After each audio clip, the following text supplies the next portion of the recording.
आणि यानंतर एक ब्रेकिंग न्यूज आपल्यापर्यंत येते, बघूया। छत्रपती संभाजीनगरमध्ये क्रीडा विभागात 21 कोटींच्या घोटाळा प्रकरणी अखेर लोकशाही मराठीच्या पाठपुराव्याला यश आलेलं आहे। मुख्य आरोपी हर्षकुमार क्षीरसागर याला दिल्लीतून अटक करण्यात आलेली आहे। आर्थिक गुन्हे शाखेनं हर्षकुमारला अटक केलेली आहे। आपण ही दृश्य पाहतो आहोत सध्या। हाच आहे तो मुख्य आरोपी हर्षकुमार क्षीरसागर, ज्याला दिल्लीतून आता अटक करण्यात आलेली आहे। तब्बल 10 दिवस हा हर्षकुमार क्षीरसागर फरार होता। आई वडिलांसोबत हर्षकुमार क्षीरसागर याला अटक करण्यात आलेली आहे।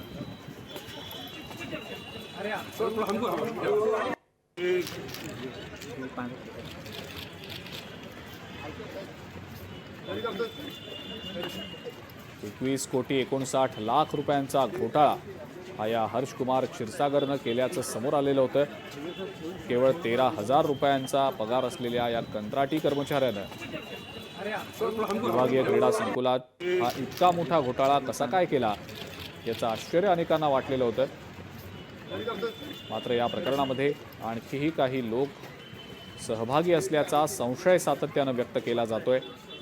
स्वतः मुख्य आरोपी हर्षकुमार क्षीरसागर यानं पोलिसांना पाठवलेल्या पत्रात या काही बाबींचा उल्लेख देखील केलेला होता। याच संदर्भात आता आपण अधिक माहिती जाणून घेणार आहोत। सचिन बडे आपले प्रतिनिधी आपल्या सोबत आहेत सध्या। सचिन, या हर्षकुमारला आता अटक करण्यात आलेली आहे आणि आई वडिलांना सुद्धा त्याच्या अटक करण्यात आल्याचं समजतंय।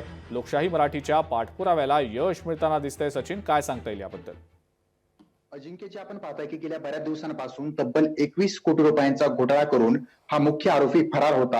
हा आरोपी या ठिकाणी भेटत नव्हता आणि आरोपी भेटावं यासाठी जोरदार प्रयत्न देखील केले जात होते। मात्र सर्व काही झालेलं असताना आरोपी 10 दिवस झाले हाती लागलेला नव्हता। मात्र आर्थिक गुन्हे शाखेच्या हाती आता हा आरोपी लागलेला आहे। हर्षकुमार क्षीरसागर याला तर अटक करण्यातच आलेली आहे, मात्र त्याच्यासोबत त्याच्या आई वडिलांना देखील कर्नाटक या ठिकाणून अटक करण्यात आलेली आहे। त्याला न्यायालयात हजर करण्यात आलेलं होतं आणि त्याला 7 दिवसाची कोठडी देखील सुनावण्यात आलेली आहे। सर्वप्रथम लोकशाही मराठीवर एवढ्या दिवसांपासून फरार असलेला आरोपी जो आहे तो लोकशाही मराठीवर आपल्याला या ठिकाणी पाहायला मिळत असेल, कारण त्या आरोपीला सुरुवातीला जर पाहिलं तर गेल्या बऱ्याच दिवसांपासून 21 कोटी रुपयांचा घोटाळा केला, मात्र तरी सुद्धा तो सापडत नव्हता। अखेर प्रयत्नानंतर बऱ्याच अवधीनंतर का होईना आरोपी सापडलेला आला आहे। निजामुद्दीन रेल्वे स्थानक दिल्ली या ठिकाणी या आरोपीला अटक करण्यात आली आहे आणि या आरोपीनं देखील आरोप केलेले होते ते म्हणजे वरिष्ठ अधिकाऱ्यांवर। त्यामुळे बरीचशी माहिती देखील समोर येऊ शकते आणि यामध्ये आणखी मोठे कुणी धागेदोरे आहेत का किंवा मासे आहेत का हे सुद्धा पाहावं लागणार आहे। मात्र मोठं यश या ठिकाणी पोलिसांना मिळालेलं आहे आणि लोकशाही मराठीनं गेल्या बऱ्याच दिवसांपासून पाठपुरावा केलेला होता आणि त्यानंतर प्रशासन देखील खडबडून जागं झालेलं होतं। अजिंक्यजी, सचिन, या प्रकरणातल्या सगळ्या आरोपींना आता अटक झाली आहे का? आणखी काही आरोपी निष्पन्न होण्याची शक्यता आता वर्तवली जाते? पोलिसांचा जो सगळा तपास आहे आतापर्यंतचा तो नेमका काय सांगतो? अजिंक्यजी, या ठिकाणी 5 आरोपी निष्पन्न झालेले आहेत प्रथम स्वरूपामध्ये। तर त्यापैकी 4 जणांना अटक करण्यात आलेली होती, कारण एक याच तरुणाची मैत्रीण, ज्या मैत्रिणीच्या नावावर मोठा फ्लॅट घेऊन दिलेला होता, कोट्यवधी रुपयांचा फ्लॅट घेऊन दिलेला होता। त्यानंतर सोबतची सहकारी कर्मचारी, त्या कर्मचारीचे पती आणि जो ह्या कंत्राटी एजन्सी मार्फत काम करत होता, तर त्या कंत्राटी एजन्सीतील एक वरिष्ठ जो होता त्याला सुद्धा या ठिकाणी अटक करण्यात आलेली आहे। असे 4 जण अटक करण्यात आलेले होते आणि त्यापैकी मुख्य आरोपी म्हणजेच हर्षकुमार क्षीरसागर याला देखील अटक करण्यात आली आणि त्यासोबत आता त्याच्या आई वडिलांना देखील अटक करण्यात आलेली आहे।